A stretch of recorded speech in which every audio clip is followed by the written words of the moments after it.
pada pertemuan kali ini saya akan menjelaskan sedikit tentang deskripsi singkat mata kuliah asuhan neonatus bayi, balita, dan anak prasekolah. Mata kuliah asuhan neonatus merupakan mata kuliah kompetensi pada program studi D3 kebidanan, di mana dia terdiri dari 4 SKS, yaitu 1 SKS teori dan 3 SKS praktikum. Karena pada kampus Politeknik Bau-Bau menerapkan kurikulum vokasi di mana 30 teori dan 70% praktikum. Adapun deskripsi singkat dari mata kuliah asuhan neonatus yaitu di sini mata kuliah ini menjelaskan tentang asuhan neonatus bayi dan balita, kebutuhan dasar dari asuhan neonatus bayi, balita, dan anak prasekolah, kemudian keterampilan klinik dasar dalam melakukan pengkajian asuhan neonatus bayi dan balita, dan juga pendokumentasian dari asuhan neonatus bayi dan balita. Adapun dari mempelajari mata kuliah ini yang dapat dicapai yaitu mahasiswa mampu menjelaskan ruang lingkup asuhan neonatus bayi dan balita. Kemudian diantaranya mahasiswa mampu menjelaskan asuhan neonatus bayi dan balita. Kemudian mahasiswa mampu menerapkan asuhan bayi baru lahir 2-6 hari, sampai mahasiswa mampu melakukan pendokumentasian asuhan bayi baru lahir. Nah, dalam yang ditulis dalam rancangan pembelajaran di situ untuk sistem penilaian, karena pada kampus kami melakukan kurikulum vokasi, jadi itu 50% praktikum ya. Kemudian untuk kehadiran di penilaiannya 10%, dan untuk tugas 10%, UTS 10%, dan juga UAS 10%. Sehingga itu dijelaskan pada pertemuan awal perkuliahan. Jadi untuk metode pembelajaran pada asuhan neonatus kami menggunakan student center learning, di mana sini berpusat pada mahasiswa dengan melakukan mungkin diskusi kelompok dengan memberikan studi kasus dan juga demonstrasi praktikum di lab, karena memang pada umumnya mata kuliah ini adalah banyak melakukan praktikum di laboratorium. Untuk melihat cara pembelajaran atau metode pelajaran itu bisa dilihat pada saat kami melakukan pembelajaran. Jadi harus disiapkan pertama adalah handuk ya, handuk dari bayi adalah handuk, kemudian pakaian bayi ya lengkap dengan loyornya, baju, kemudian ada waslap, celemek ya untuk kita pakai sebentar. Kemudian selain itu adalah ada persiapan handscoon ya, di bak instrumen ini handscoon 1 pasang. Kemudian di bak ini ada juga kapas steril ya, ini sebentar selain kita memandikan bayi, jadi sekaligus perawatan tali pusat pada bayi ya, makanya kenapa ada kapas. Kemudian ada near bag ya, ini near bag. Kemudian ada kapas DTT, kemudian ada termometer, dan juga ada stetoskop. Ini adalah sampo dan sabun pada bayi ya. Itu adalah persiapan alat. Kemudian ada bak mandi ya, di sini persiapan atas tempat tidur.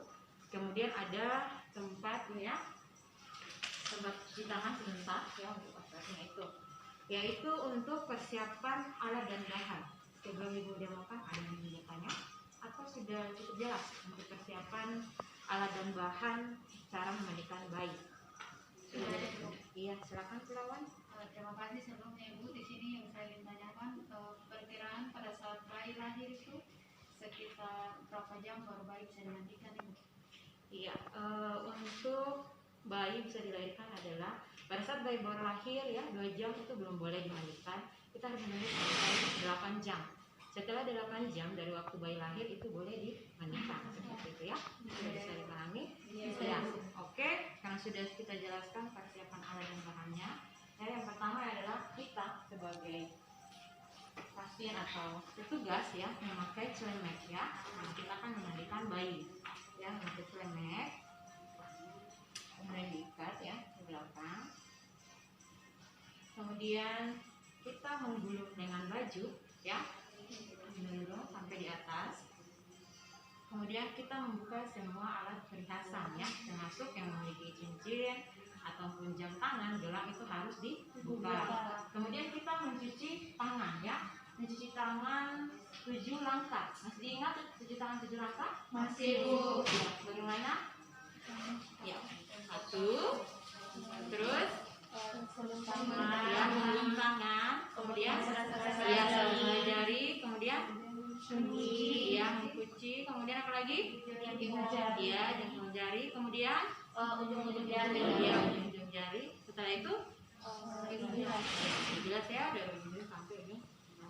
Kemudian kita mengeringkannya, diambil, kemudian kita keringkan. Setelah itu kita memakai handspoon, ya. Ini handspoonnya.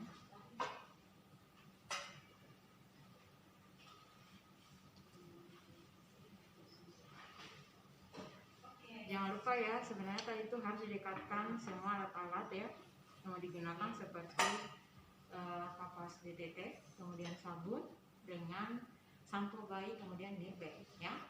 Kemudian kita memakai handspoon ya. Siapkan memang handspoon steril.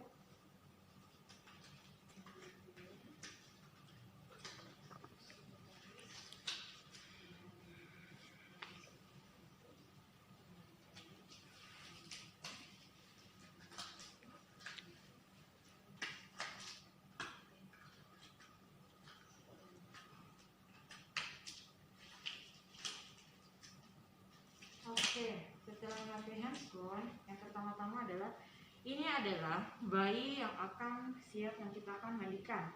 Tapi sebelumnya harus diingat, sebelum kita mandikan bayi, kita harus persiapkan dulu handuk dan pakaian bayi. Karena kenapa? Jangan sampai setelah kita mandikan bayi, pakaiannya belum ada, bayi sudah kedinginan. Bisa terjadi hipotermia, ya. Jadi kita siapkan dulu handuknya. Inilah handuk sebentar untuk mengeringkan bayi ya.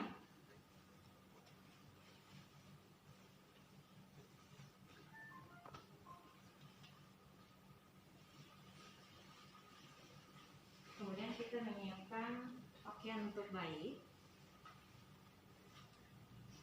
Ini adalah sarung sebentar setelah dimandikan bayi akan digendong.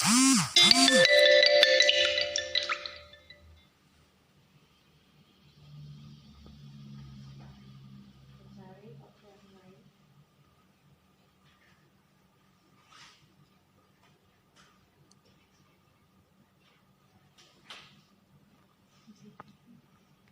Ini ya untuk persiapan pada saat selesai bayi, pakaian bayi di sini, kemudian ada loyor ya, siapkan loyor untuk bayinya. Kemudian setelah itu kita lipat kembali. Nanti setelah semua digunakan baru kita membuka ya, seperti itu.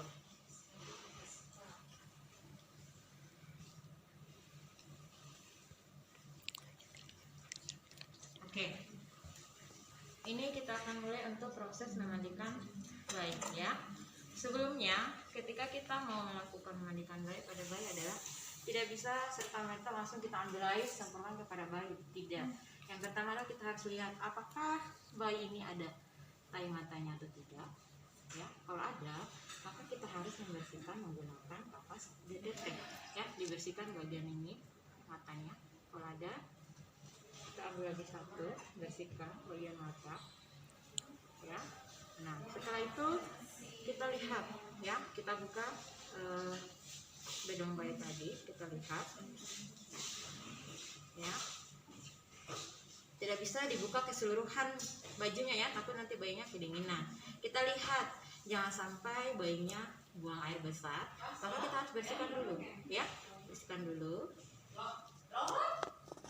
Kita tahu ternyata ya bayinya dia ya mengalami ada besarnya ya, sama kita bersihkan menggunakan kapas DTT tadi dari bagian atas sampai ke bawah, kita bersihkan. Kita ambil lagi satu supaya bersih ya. Kemudian setelah itu kita membuka pakaian bayi.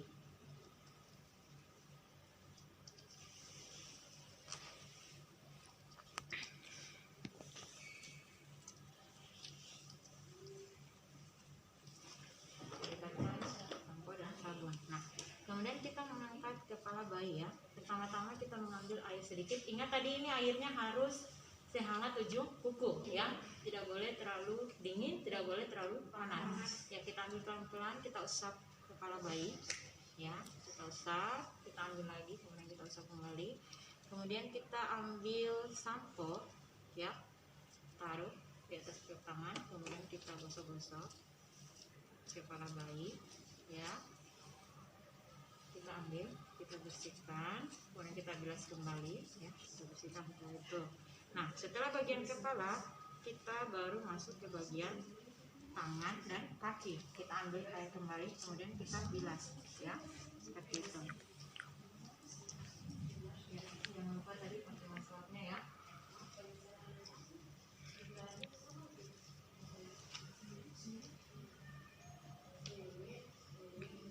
Nah, kita ambil sabun, ya. Nah, kita gosok-gosok di atas tali pusat bayi tadi. Kita kasih begini. Caranya adalah untuk yang sekaligus kita melakukan perawatan tali pusat.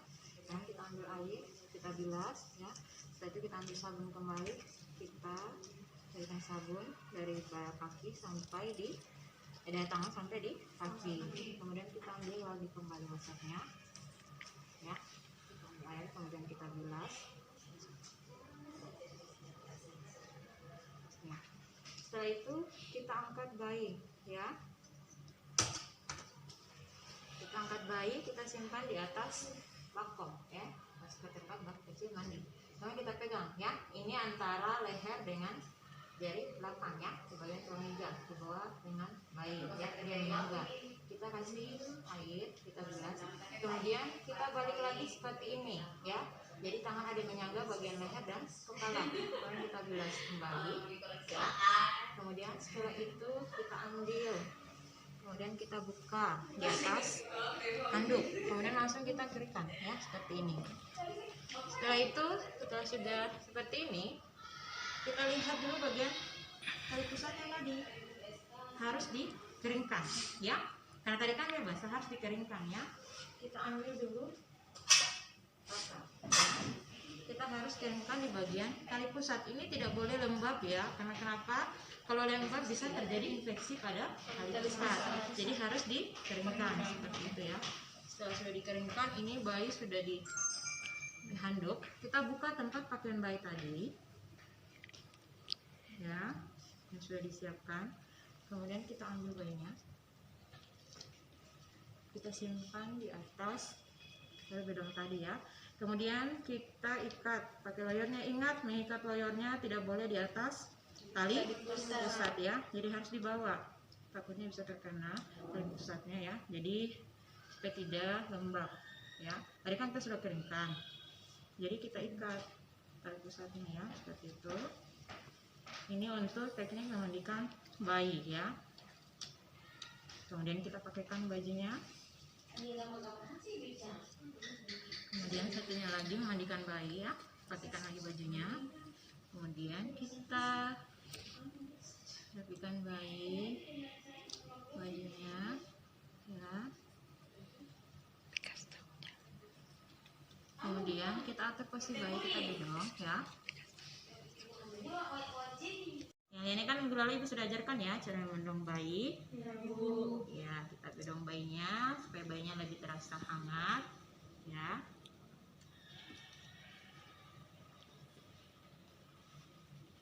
Oke, setelah sudah selesai bayinya mandi, kita serahkan kepada ibunya, ya. Tapi sebelumnya itu, setelah bayi sudah selesai dimandikan, serahkan kepada ibunya, kita membereskan semua alat tadi yang sudah selesai kita mandi, ya, yang sudah kita mandikan bayi, kita bereskan kembali, ya. Ya, itu tadi cara memandikan bayi. Mungkin ada yang mau ditanyakan sebelum kita mulai praktek masing-masing setelah ibu demonstrasikan teknik memandikan bayi.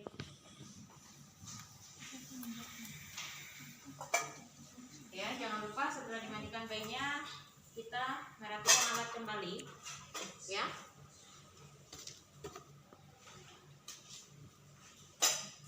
Setelah ini nih, ibu panggil satu orang, ya, untuk praktek. Apakah tadi yang ibu jelaskan dimengerti atau tidak? Jangan sampai mungkin ibu yang terlalu cepat menjelaskan, ya.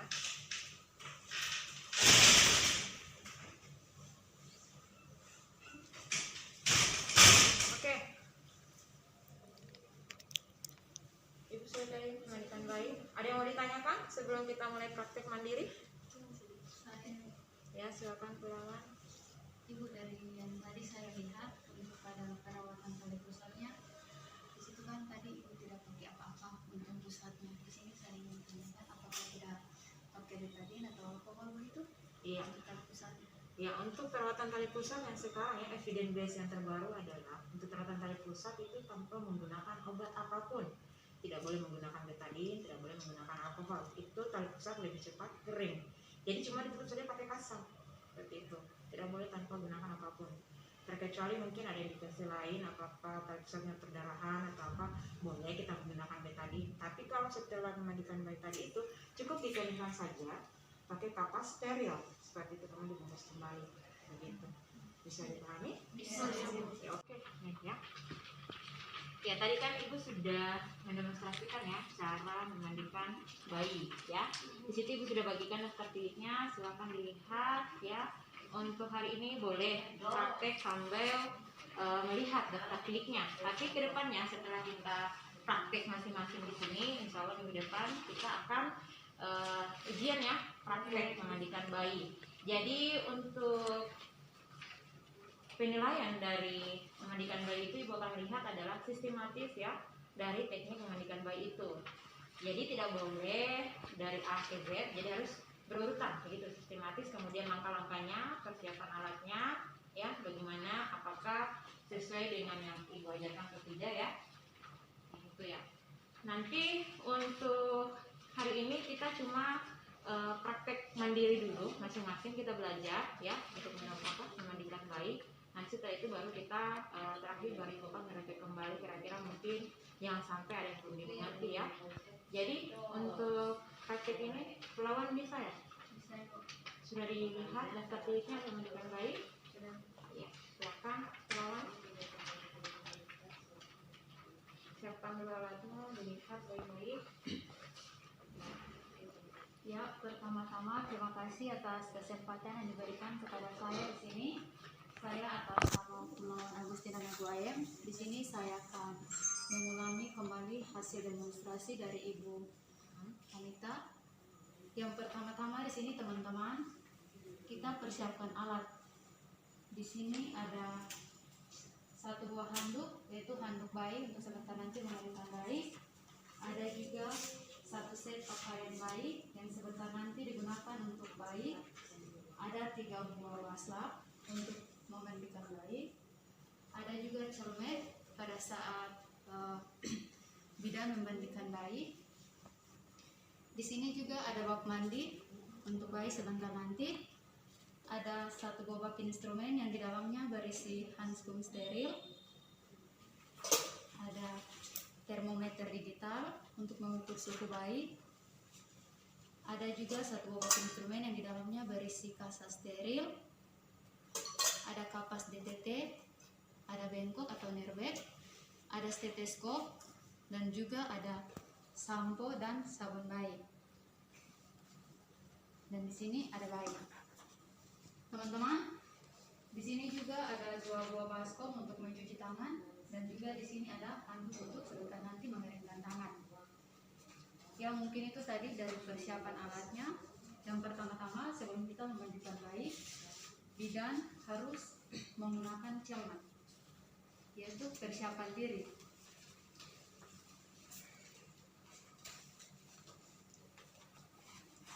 Talinya diikat ke belakang.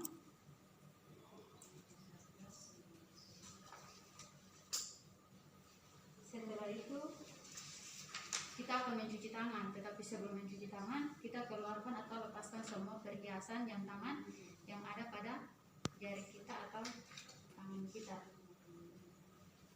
Yang lain mungkin kalau capek berdiri boleh duduk.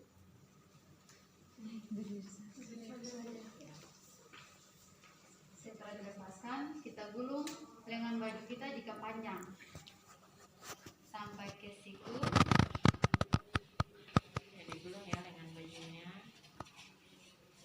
Setelah itu kita mencuci tangan. Mencuci tangannya di air yang mengalir. Kemudian setelah itu kita menggunakan handscoon steril. Oke, dekatkan dulu semua alat kepulauan. Sebelum itu kita dekatkan semua alat yang dimana nanti diperlukan oleh bayi. Baik-baiknya jangan lupa.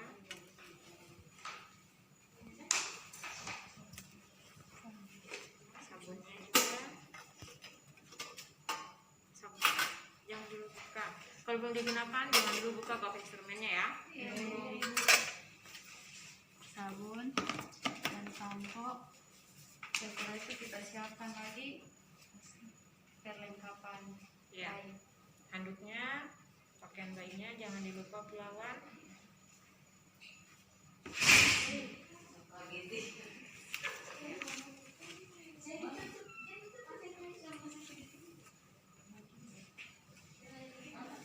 Ini handuk teman-teman. Aduh, bayinya pelawan. Udah boleh, ingat ya, ada bayi. Jadi yang lainnya boleh sambil melihat pelawan, sambil melihat daftar kliknya, jarinya, ya seperti itu. Jadi nanti setelah pelawan bisa masing-masing ya praktek mandiri. Karena ini adalah ibu belum menilai ya. Hari ini kita masih praktek dulu, mendemonstrasikan praktek masing-masing. Setelah itu insya Allah minggu depan kita akan ujian ya. Ya, Bu.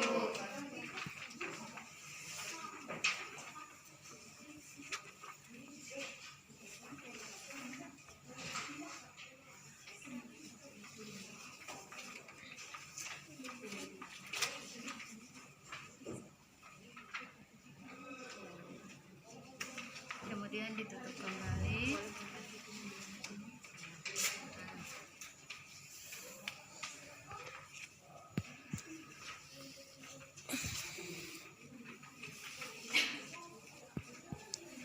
Kemudian setelah itu teman-teman, kita menggunakan handscope.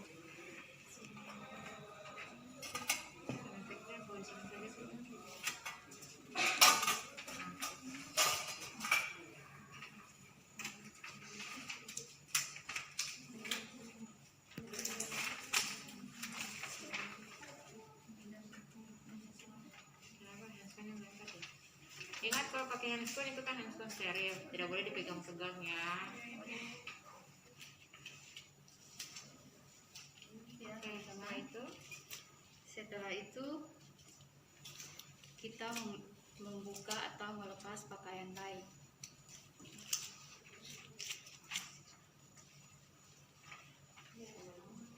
Jangan lupa pelawan ya, belum bisa dilepaskan, bersihkan dulu bagian tai matanya. Ya itu dilihat dulu, pakai kapas DTT ya. Sebelum melepaskan atau melepaskan pakaian bayi, kita lihat juga pada mata bayi apakah ada tai mata, tidak. Jika ada, maka kita bersihkan pakai kapas DTT.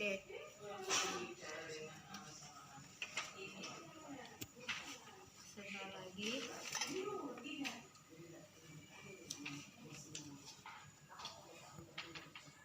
Jika sudah, kita melepas pakaian bayi.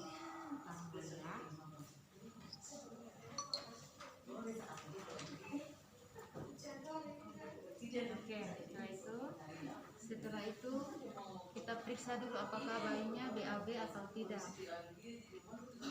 Kalau BAB maka kita bersihkan dulu daerah bokongnya ya.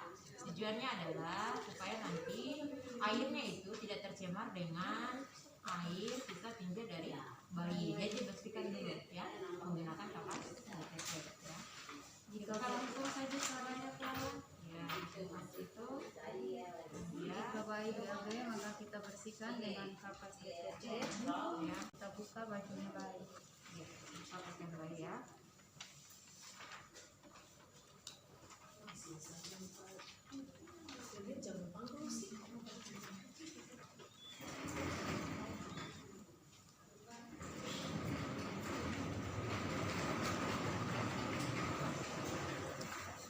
Oke, ya. Ingat pada saat memandikan bayi ya, tidak berlangsung disiram bayinya, kepalanya dulu. Kemudian bagian badan ditutup dulu supaya bayinya tidak kedinginan. Oke, lanjut pelawan. Di sini airnya sudah diatur atau suhunya sekitar 38 derajat Celcius atau suam-suam kuku, tidak terlalu panas dan tidak terlalu dingin. Kita pakai wastafel.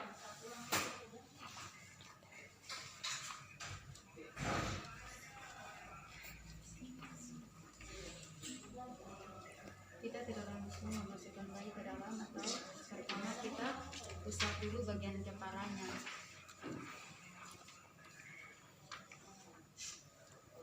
Atau wajah.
kalau bayi masih ada, bayi langsung menangis ya, gerakan jadi harus cepat. Setelah itu kita masukkan bayi ke dalam bak mandi. Ya, bagaimana teknik memegangnya, lawan? Teknik memegangnya Tangan, dengan yang ya, satu di bak. ya seperti itu. Oke, silakan. Kemudian, Lalu kita iya, masukkan air di bagian leher saja ya, jangan sampai atas kepala. Kemudian dibilas lagi, dibilas belakangnya lagi. kemudian dimasukkan seperti ini. Ya, seperti itu ya. Oke, hati-hati nanti mukanya kena layang. Ya, kemudian diangkat, kemudian silakan Handuk. iya handuk. Segera langsung bayinya diselimuti. Oke, ya. Oke, Setelah dikeringkan kita lihat tali pusatnya dan kita mulai mengeringkannya, jangan sampai ada air.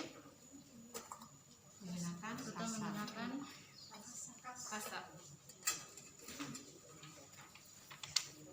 Lap bagian tali pusatnya sampai dia kering dan tidak ada bercak-bercak air lagi.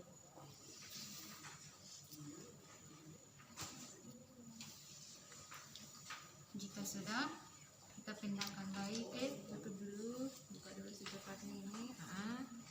Kemudian angkat bayinya. Oke, angkat bayinya ya. Kalau di bedong biar tidak menggunakan topi bisa ya. Yang tadi Keluarnya jangan sampai menutup pusarnya agar tidak terjadi kelembaban.